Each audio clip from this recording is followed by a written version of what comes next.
السلام عليكم ورحمة الله وبركاته أصحاب قالي ميل كستا joogtiin soo dhawaada channelkeeni xarunta cuntada caafimaadka walaashin shukri aadan bule meel kasta joogtiin asxaabta qaaliga ee hawada nagala socod soo dhawaada indhahaya maanta topigeena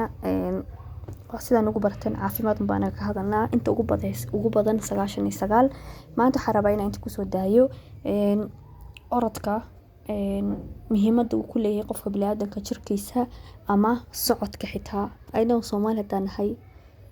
ma ordi karno runta because waxaan wax jirkaaga inuu la qabsado waayo asameysid laakiin socodka xitaa wax adeeg inta niga bilaaway wax fudud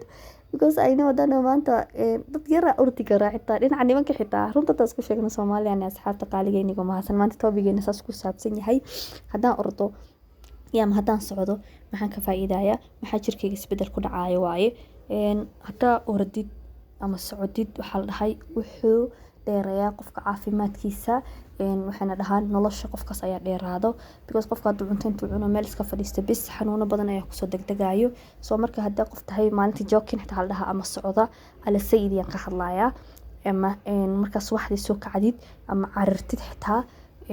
noloshaada waxa lagu isbedelaysaa waxay noqonaysaa ayna cimriga Ilaahay ayaa bixiya laakiin nolol dheer ay qofkaas helayaa la dhahay ta kale waxa la wixii kor u qaadaa vitamin D-ga because hawa heshay qoraxdii ayaa ku dhacay caafimaad ay halkaas ka helaysaa it improves the mood ayaa la dhahay waxay kor u qaadaa qofka sidoo u fikra ama moodskiisa waxyaalaha uu dhinaca emotionalka ama wuxuu dareemayo waxay build gareysaa waxay kor u qaadaa ayaa la dhahay qofka self confidence waxa laga wadaa kalsoonida isku leeyahay marka subax kasta carartid oo maasha Allah ama socotid waxa isku arki doontaa kalsooni badan ayaa isku arki doontaa adiga waxay hoos u dhigtaa ayaa la dhahay qofka stresska iyo waxa buuqa ku furan waxa la dhahay goysa calorieska hilibka ama waxa qofka haduu cayilan yahay ama hoosta u jirtaa waxay u fiican tahay dadka oo waaweyn xitaa badana qof kasta uu fiican tahay run ahaantii laakiin qofka markuu qofka si weynaado waxyaalo badan ayaa isbedelay qofka bini'aadamka jirkiisa dhigagii ayaa istaaga hadii qofka shaqo weyn waayo ama wax uu socon waayo ama wax uu sameyn waayo activity soo waxa la xitaa qofka oolka ama qofka weyn uu fiican tahay dhahay waxa la keeps your eyes healthy qofka indhaha xitaa aragtida qofka indhihiisa caafimaad ayaa u yeeshaa waxyaalo badan ayaa caafimaad u tahay qofka bini'aadamka markuu socdo waa u jeedin horta gaaladan maasha Allah tabarakallah iyaga wixii anaga oo diiniyan lagu talgalay iyaga sameeyaan arkay runtii ilaa ka boqo dhinaca caafimaadkan ka hadlay even nabiga sallallahu alayhi wasallam sunnooyinkiisa inay haystaan arkay aniga Soomaali hadaan xoogaho dhinacaas ku yara hooseynaa hadaan runtii ilaa sheego anoo ilaahay ka baqaayo soo marka aad ay u fiican tahay qofka waxa la xanuunada ku imaada oo faa'iidooyinka kale ka helaysin waxa waaye asxaabta qaaliga jilba xanuunka dhabar xanuunka ayay u fiican tahay bones pain waxa laga wadaa qofka lafa xanuunka ayay u fiican tahay daaweysa muscle weakness hadii waxa la muruqyaasha muruqaaga uu yahay wax daciif ah kor ayuu qaadaa waxa kale u fiican tahay faa'iidooyinka kale ka helaysin waxa waaye la dhahay risk of a disease waxa ku imaada cuduraha ku imaada dhinaca wadnaha ayay ka hortagaysaa in u fiicantay kansarka uu la dagaaltamaysaa even ilmaha yariiska ee asmada qaba way u fiican tahay ilmaheen xitaa inaan maalin kasta qorax helaan balkoonka xitaa geeya guryaha indoors badan ku jirnaa Soomaaliyan nahay oo ogahay laakiin ilmaha markay xitaa iskuul hadii aadeen ama waxay sameeyeen ilmaha waa la bixiyaa banaanka loo bixiyaa qoraxda hela balkoonka la istaajiyo subaxda xitaa la banaanka u baxa la dhahaa soo marka guryaha ilmaha lagu hayo xitaa vitamin D-da ku yaraanayso xanuuno badan ayaa ku soo degdegayo waxaan ilaa ilmihiina xitaa banaanka xitaa orodka ilmaha waa la baraa inay ordaan ilmo ay noqdaan activity sportka ka qayb galaan inay banooni la ciyaar kartay carruurtaada aad tostida ku dhiirigelisay dhahdo orod banooniga hadii aad ku arkaan qof fit inaad tahay waxyaalaha sameyn kara ilmahagana way sameyn karaan laakiin nahay anaga yaanyo yar ama tomato meel jiifa siiba dumarka aan wax dhan xitaa laba orod isku dabaridi karin wadnaa aan dhahayno markaas ilmaheenna sideen oo kale noqonaysaa kaftan ayaa run isku sheegaynaa markay maado caafimaad ahaan runta asxaab isku sheegaynaa soo marka carruurteena waa inaan ku dhiirigelino inaad tahay qof aad fit ah oo ordi hadii ilmahaaga waxa aad sameeyaan run ahaan runtii inii sheego ilmahaaga ku arkan adoo exercise ku dhex sameeyaan adoo ordaayo adoo wax u sameeyaan ilmahaagana copycat-kaaga noqonayaan hadaa tay qof cuntada cunana sirta dheereystana ilmahaasna saasay noqonayaan soo marka ilmihiinana encourage gareeno caafimaad badan ayay u fiican tahay dhinaca indhahaanta way u fiican tahay orodka ama subaxda banaanka loo baxaayo guriga laga dhex baxaayo waxaa kale u fiican tahay la dhahay guryaha badan ee lagu jiro qofku wuxuu ka qaadaa depression iyo xanuuno iyo waxyaalo badan stress iyo qofkii dhan maanta isla hadlay timaa iska jiidayo waxaas waa maanta dhan qoraxdii aa arkin iyo hawadii aa cabin gurigii problemkii already ku haystay oo kusii dhex jiftid waay banaanka u bax subaxdii markii la gaaro haddaa xubaxayn xitaa balkoonka fadhiiso 10 minutes 30 daqiiqo qoraxdaas kugu dhacdo ama adeegaaga iska doono banaanka soo socsoco inta guriga ku jileed xanuun ah qaadaysaa soo waxa kale u fiican tahay lahay xanuunaha dadka ku imaada qawowaha ku dhaca hargabka qufaca hadda maanta dhan guriga ku jirtid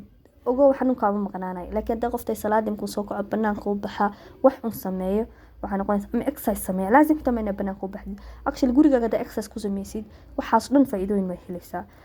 waxaan ka maqnaanay qoraxda inay heshid iyo ina hawada qaadan lahayd waxaa kale u fiican tahay ee improve garaysa ee kor u qaada asxaabta qaaliga la dhahay hurdo fiican ayaa helaysaa qofka bini'aadamka markuu subaxdii carro uu exercise sameeyo uu guriga ka baxay sameysay wax oo ma arkino of course hurdada habeenka waa dhacaysaa sariirta markaa gashid sheeko ma bilaawsid keligaa misla sheekaysanaysa ma dhisid maanta eegii igu dhacay ilaa caawa maxaa bal aan calculate gareemti qof daalanaad tahay jirkaagii dhiigaaga sidii loogu talagalay ayuu socday muscleskaagii jilbahaagii muruqyaashaadii dhiigii dhan sidii saxdii oo qofka bini'aadamka jirkaaga ayuu u shaqeynaya bodigaaga soo qofkaas dhaqso hurdo dhac u dhacaya laakiin qof maanta dhan kursi ku fadhiyay ama maanta dhan TV daaminaya ama maanta dhan meex ku jiray sariirta markuu aado bilaabaya stresskii shalay kii adduunkiisa dhan oo bilaabanaya 1 2 3 ayuu bilaabaya inuu ka shaqeysiyo maskaxdiisa halkaasna hurdo la'aan ayaa ugu dhacaysa soo hurdada u fiicanta kor ayay u qaadaa waxa kale u fiican tahay ayaa lahay asxaabta qaaliga ah soo marka aan la soconayaa hadaa baxdi hurdo fiican ayaa helaysaa hadii kale ogow storygaaga waxaa bilaabaysa oo maalin kasta aan bilaabi jirnay marka oo sirtada waxay dhahayn ani sirta markaan gaaro hurdo ma iga imaado maxaa kugu dhacay markaa ku dhahaya wallahi ma kasaayo problemkaygu dhan ii soo bilaabanayo problemka adiga la isku bilowday because matiid qof banaanka u baxo matiid qof carra matiid qof exercise sameeyo soo cidahan horta oo gaalada ah even cidaha oo naga la joogno oo Kenyaanka reeraha madmadow ma sha Allah tabarakallah zaid dhinacaasna naga weyn ugu fiican hadda xitaa exercise sameyn wada salaadii baxa oo wax sameysta oo u kala anaga laakiin xogo marka soo maxno sirta bustaha qawo way haadis iyaran la qodo asxaabta qaaliga marka waxa kale oo fiican tahay dhididaysa sweating dhididkaas waa caafimaad in neeftuurkaas wax jirkaaga ku bursanaa ayaa soo bixinaysa muscle-kaaga iyo waxa dareemaysaa waxyaalo inay ka soo bixin caafimaad aad u weyn ahna waaye hadaa dhididin laakiin dhibaato ku haysan dhihila isbitaal dhakhtarina soo fiiristo ay dhahdeen ma dhidida maanta qofka markuu dhidido wuxuu dhahayaa ma sha Allah tabarakallah wallahi waxaan dareemayaa firfircooni iyo farxad waxaas waxa waaye wixii guriga ku jiray waaye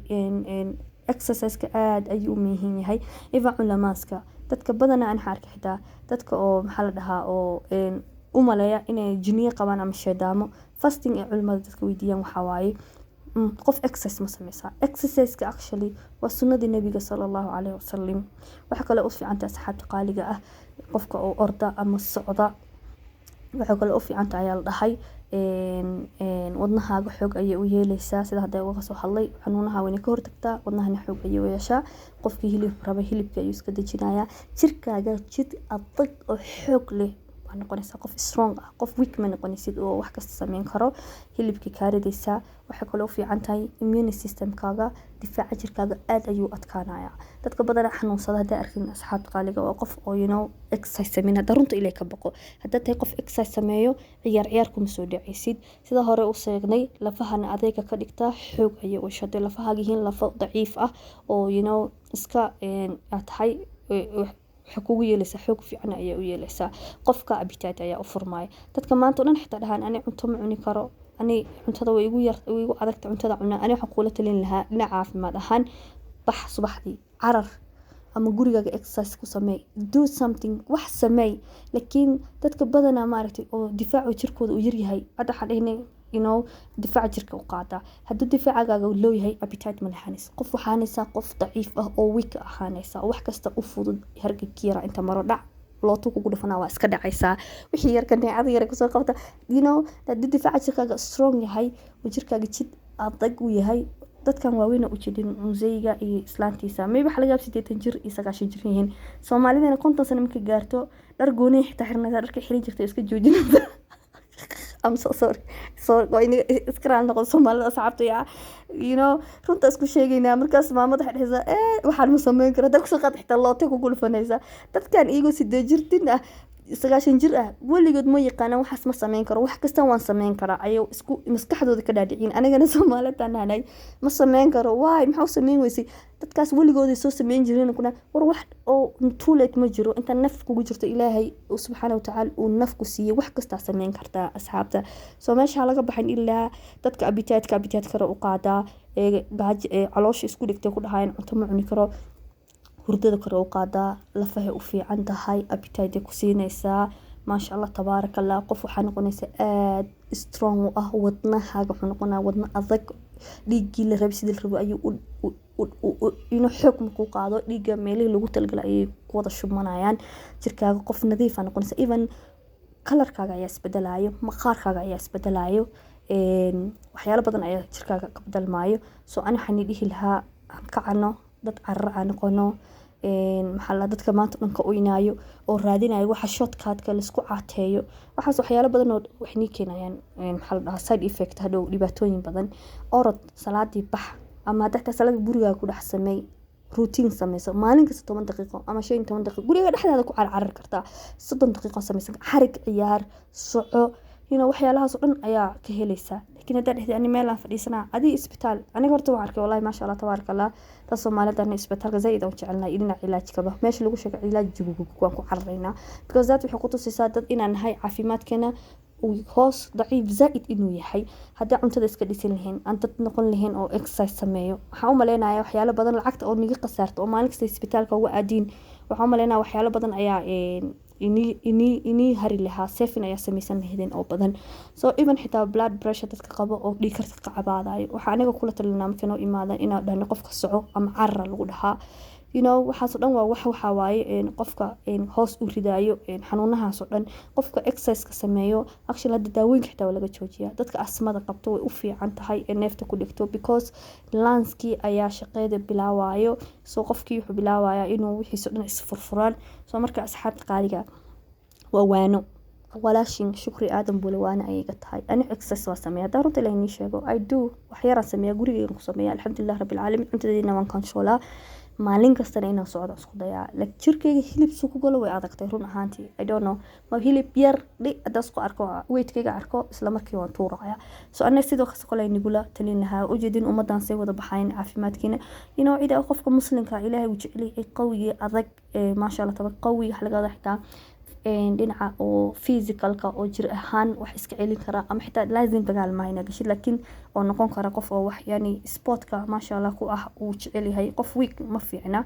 soo asxaabta qaaliga soo videogan waa waano aynigu dhiirigelinayo meel kasta adduunka ka joogtiin inaa exercise sameysiin aan fadhiga ka kacno hurdooyinka after salaad subax aan ku laabanana iska dayno aan wax sameeyno soo hadda ka faa'iideen meel kasta adduunka joogtiin waxaan dhahayaa sheegareeya channelka iniga leh waxda ka faa'iiday qofka kasi sidaas dhehaysid qofkaas exercise u baahan yahay xitaa naftaada xitaa u dir waxa ku dhahdaa waa kan la sheegaray soo channelka noogu koro halkaas ayaa igu sii guud baxaya wassalaamu calaykum waraxmatullaahi wabarakaatuh bil kasta